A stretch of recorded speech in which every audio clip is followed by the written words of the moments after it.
Le hacking en Côte d'Ivoire. Je suis Jojo Kwaku, développeur d'applications et hacker éthique. J'ai travaillé sur divers projets à succès comme TaxiJet, Jamo et Laura. Et aujourd'hui, nous allons parler de hacking.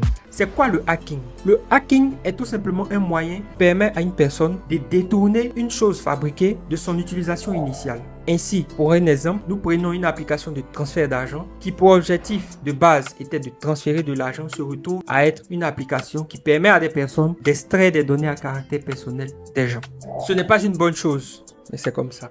Le hacking dans le monde entier était vraiment en vogue dans une certaine période. On a entendu parler des Anonymous, des personnes ou un groupe de personnes qui se chargeaient de pirater tout et n'importe quoi. La CIA, les données à caractère personnel ou des documents privés de certains pays se sont retrouvés exposés sur Internet par les Anonymous. Voici jusqu'où peut aller le hacking. Nous avons trois types de hackers.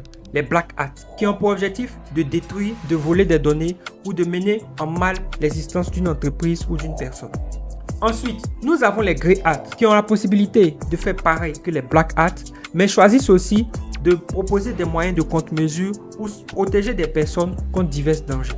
Ils sont au milieu. Nous avons aussi les White Hats qui ont la possibilité de détruire, mais choisissent de faire le bien. Ils vous protègent et vous donnent des conseils sur ce que vous devez faire pour améliorer votre infrastructure ou votre protection. En Côte d'Ivoire, le hacking était aussi en vogue. En cette période, nous avons connu une grande masse d'acteurs dans le domaine du hacking. Plusieurs grandes entreprises ont reçu la visite des hackers, se sont fait pirater, mais qui ont vite étouffé l'affaire. C'est ainsi que je veux introduire la notion de bug bounty.